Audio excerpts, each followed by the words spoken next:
to do. Maybe we need to go somewhere else. What do you think? I'm getting screamed at.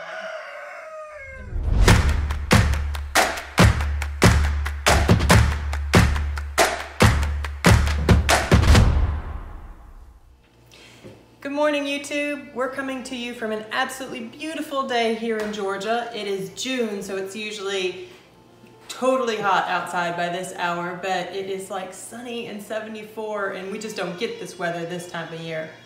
I weaned some bucklings, so excuse them bawling in the background. We've had a lot of requests to make Gouda, and I don't really have a recipe that I've loved for it, so I've been experimenting with it a little bit. And this is the one I made, let's see, 5/27, so almost a month ago, and I think it turned out real well, so we're gonna walk through the steps on making that today. The recipe I used before was from Cheesemaking.com, and it's this Gouda cheesemaking recipe, sweet, and I'll link this down below. This calls for a 6-gallon batch. I'm gonna give you the instructions for an 8-gallon batch, but I'm actually gonna do a little more than 8 gallons. This spring, I guess because of the bad hay season last year, our solids and our milk have been a little bit off. We've been running about half a percentage point lower on our butterfat and a little lower on our protein. And so I'm not getting the kind of yields I'm used to getting from the cheese. So I'm gonna push as much milk as I can fit in this pot, basically, to get a decent yield on this cheese. So the first thing I did was heated this up to 86 degrees. And I'm gonna go ahead and we're gonna add our culture to it. And I'm gonna do just a little over half a teaspoon of mesophilic culture, the MM100. So just a heaping half teaspoon, and sprinkle that over the top. Then let that sit for 5 minutes to rehydrate. I told you it's morning here, and if I'm stumbling over my words, it's because I've been up since like before the crack of dawn, and I'm not a morning person. Despite having a dairy, I don't like to be up before 8 o'clock much. But my son, he's got a job now with a friend of ours, and so I'm having to drop him off at work by 7. Don't worry, it's not Chase. Chase is here on the camera, but in order to help him out with his business, which is this YouTube channel, please take the time to subscribe if you haven't yet, and hit the like button and share our videos. It really helps him out a lot.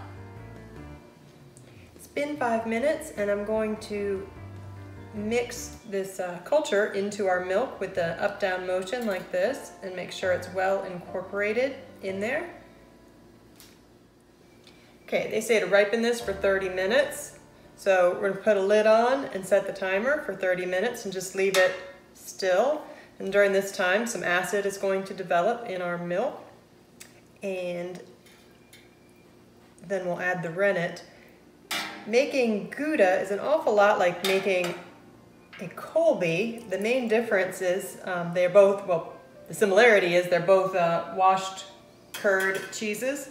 Main difference is with the Colby, we wash the curds at the end with cool water, and with the Gouda, we're actually going to use warm water to raise the temperature. By adding water and removing some of the whey, it makes a sweeter cheese. It removes some of the acid, so it leads to a sweeter, softer cheese. And I also find it's a little more forgiving to people who are just starting out with cheese making. This batch, I need 2.5 teaspoons of rennet, and since I told you I fudged it a little more than 8 gallons, I'm gonna make sure that these are heaping teaspoons. And there's my half. And then mix that into your milk, using that same motion. And then we're gonna let this ripen for 40 minutes or until you get a really nice firm curd. So I wanna make sure it's really pulling away from the edges. We'll check it again in 40 minutes. I let this go a few extra minutes, well 10 extra minutes, because I wanted a real firm curd. And you can see now that it's really starting to pull away from the edges better, and we got the curd I'm looking for. So I'm gonna start by cutting this into 1-inch squares, and then I'm gonna let it sit for 5 minutes, and then I'm gonna come back and cut it into 1/2 inch. Meanwhile, while I'm doing this, I have a pot of water over here that I'm heating up to 130 degrees. I have all the vertical cuts done to about 1 inch. I'm not going to do the horizontal cut and then try to come back and cut it again, or it's going to just make it too hard. It's going to knock all my little columns over. So just going to do the vertical cut, leave that sit, come back, cut each one again, and then I'll come back and do the horizontal cut. I've finished the cuts now and let it sit for 5 minutes. I'm going to now stir it for 15 minutes, but I want to continue to break up any of the curds that are a little bigger than 1/2 inch at this point. So just kind of really gently starting out, work through them, break up any things that are real big, and do this for 15 minutes. I also did pop the heat on for a second because we dropped down to 84 degrees. And so I put the heat on for just a second to get us back up to 86. Remember, the curds are very delicate at this stage, so just don't break them up. Work them very gently. It's time to drain 1/3 of this whey off, and this is where the spigot comes in really handy on this pot, because this is a lot to have to pour off. So I get asked every time, where'd I get this pot? It is on Amazon. It's called a 10-gallon brew kettle, and get the triple ply bottom. That's going to help the curds heat more evenly on your cooktop. And they always have different brands. I don't think they even carry the same brand I have, but there are several different ones on there. They run about, I don't know, $120 to $160. That's my timer. Okay, so I want to drain 1/3 of this whey off now. So I'm getting my this piece of fuzz or something. I've got my ladle down over the bottom of the spigot so I don't lose curds out my hose. And there's a bucket down here for the piggies. And go. And we're just going to drain 1/3 of this whey. So just kind of eyeball it, you know, make a mark on the side of the pot and kind of think, all right, that's my goal. I sucked a few curds in. Save the curds. All right, that's looking like about 1/3 to me. And let me show you real quick how the curds have cooked down over those 15 minutes that we stirred it. You see the difference? I've still got a couple pieces that are a little bigger. So now we want to add the 130 degree water to it over 15 minutes to bring the temperature up to 98 to 104 degrees. The higher you do the temperature, the firmer and drier the cheese is going to be and the longer it can be aged. I really want kind of a soft cheese. I've been making a lot of harder, drier cheeses here recently, so I'm going to aim for that 98 degrees. Let me wash my hands. So I'm just using a 4-gallon cup measure to scoop the water in and stir. And I guess I need my thermometer on this side. I need another hand. There we go. Come on, thermometer.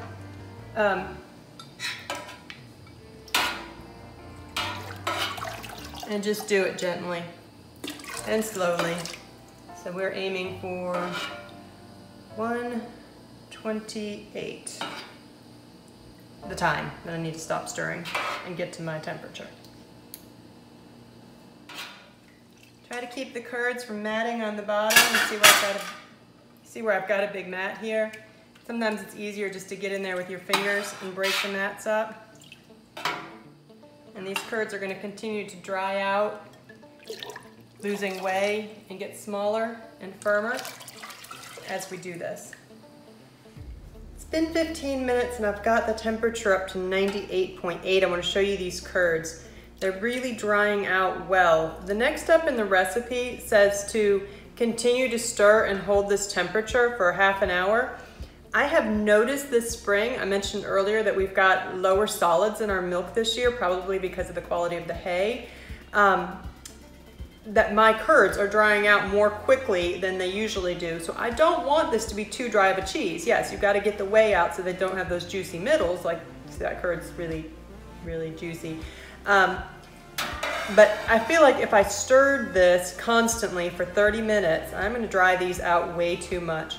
So what I'm going to do is I'm going to tentatively aim for that 30-minute mark, but I'm only going to stir these every couple of minutes, kind of just give them a little shake around so they don't mat on the bottom, and monitor them. And I'll let you know exactly how long it takes us to reach the consistency I'm looking for. One thing I wanted to mention, and I hope I'm in a good place, Chase went outside to cut the grass. Sometimes when you're adding the water, it doesn't quite get to the temperature you want when you still have, or you run out of room in your pot, or you run out of water. So if you've replaced a third of the liquid in there and you're still not to the temperature that you're aiming for, it's okay, just pop the heat on a little bit and bring it up the rest of the way. I have had that happen. It's been 20 minutes and I think that this is done enough. If I pull these up, you can see they're pretty dry. Even the bigger ones don't have juicy centers anymore. I don't want to dry these out anymore because I am aiming for a softer cheese on this one. So this cheese is a little different. It has you consolidate the curds underneath the whey to eliminate any mechanical holes. So we're going to need our big pot, our other big pot, but this is a this is one I make 4-gallon cheeses in. I think it's more like a 5-gallon pot though, but it'll fit our big mold. I'm going to dump the excess water out of there. And when I first did this method, I left all the whey in here, and then I just had way too much whey in that pot, pun intended. So I'm going to drain a little bit off of this just till I get down to about the level of the curds. Y'all ready for this? We've got our mold. I'm using the large hard cheese mold. Got our cloth. Line your mold. And I'm going to set all of this down into this bigger pot. And then let me pull my bigger pot up next to this so I don't dribble this everywhere. I'm going to use the same cup measure and scoop out curd like so and put it into your mold. And you're going to have to adjust your cloth. It's a smaller cloth. I've got a bigger one, but I find it hard to put the follower on my mold with that much fabric, so I struggle with that. All right, so we're just going to keep filling up our mold this way, and we want the whey to be over the top of the curds. Here.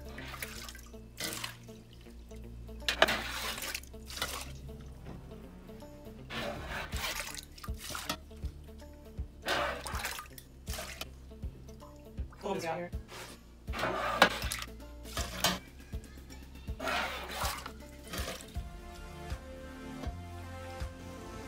Now it says to have the whey a couple inches over the top of the curds, but if my curds are full all the way to the top of my mold, then they're going to be floating out into my other stuff.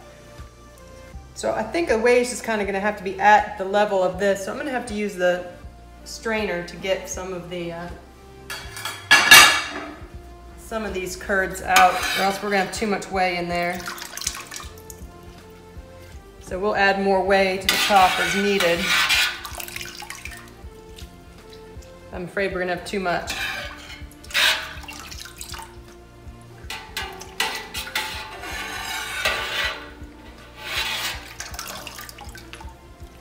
They are going to fit, just they're gonna have to be pressed down a little bit. It's just a little challenging with this method, actually. And as tall as I am, I'm not quite tall enough. Okay, I'm gonna cheat on this a little bit because I want to get all my curds in here, but I'm gonna overflow this. So what it has you do, oops, hi ladle. What it has you do then is put the follower on and 6 pounds of weight over top and press it for, I think it said 30 minutes, but I'll double check that. I'm right now just going to put the follower on, press this for a little while till I can fit more curd in here. I'm not even gonna bother to put the cloth over the top right now. Just gonna get that on there. That was my 30-minute warning. I told you it only took 20 of it though. See, this is what I struggle with. If I have too much cloth, my follower doesn't like to go down in. It's even harder to do when it's all floating. A few inches later. Okay. Hopefully that's in enough where it'll press down in there, but not. Let me get a weight. I'm gonna put a weight on it for a couple of minutes and then we'll come back and add the rest of the curd. I found a follower to a smaller mold that fit in there better. I drained the rest of the way, or most of the rest of the way, off the curds that were left, and it's only been a couple of minutes, but now we got room to put the rest of these curds in there. So I'm gonna go ahead and get those in my mold. And it said to put 6 pounds of weight on this under the whey for 15 minutes. I have a 5-pound weight. I'll see if I can find a can or something else to stick on top of it. So we've got our 6 pounds. And we'll let that set for 15 minutes before moving it into the cheese press. And then my smaller follower will fit in here. This is the follower that goes with the large tome mold. And we'll put the weight back on there. I think it's settled, yeah. Okay, and let me get something else that weighs about a pound. That ought to do it. Okay, now that it's been 15 minutes, I'm doing this over by the sink because I learned the hard way that it just made a mess. So I'm gonna take the follower off so I can get all the whey out of that and lift this up. Let it drip for a second. And then we're gonna put this in the cheese press at, it says 9 pounds, so we'll do the best we can to get 9 pounds on there and press it for 30 minutes before we redress it. We're just going to take this out, flip it, redress it, and then put it back in for another 30 minutes at 16 pounds this time. And now I'm just guessing the weights best I can. 16 is kind of interesting. 9, 16.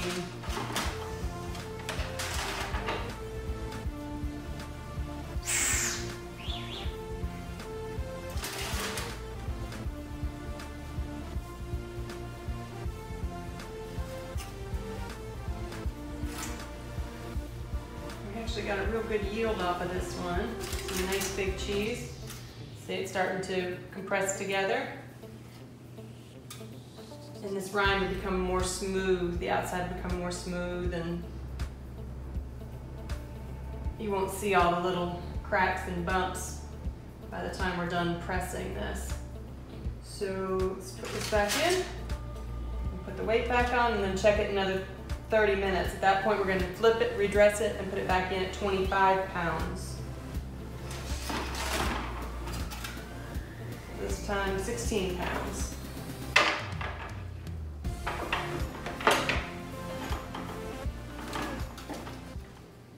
All right, it is the next day for the final press on this.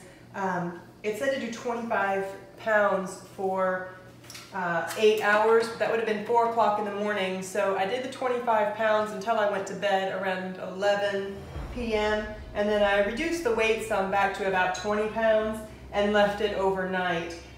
When I got up this morning, I had chores to do and I knew I wouldn't be able to record. So the recipe says to leave it for 12 hours at 50 degrees after you're finished pressing in the mold. I just took the weights off it and left it here on the counter, and it's about noon right now, so it's been sitting about 4 hours like this. So let's take this out of the mold now, and we're going to brine it.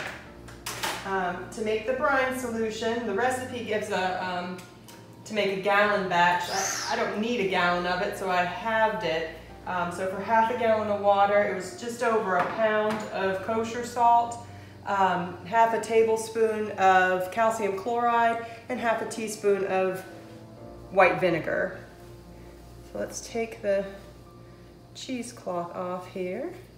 You can see I didn't get it real even in some places last night, but that's okay. As it brines and cures for a little while, those tend to go away. And there we go, here's our cheese. It's got a really nice elastic texture. The rind closed up all around real well. So happy with that. I'm gonna put it in this big pot here. And I actually had this brine made up before from the last Gouda I did. So I'm gonna reuse it and just pour. I've kept it in the refrigerator. I took it out a little while ago so to warm it up just a tad, but it's still cold.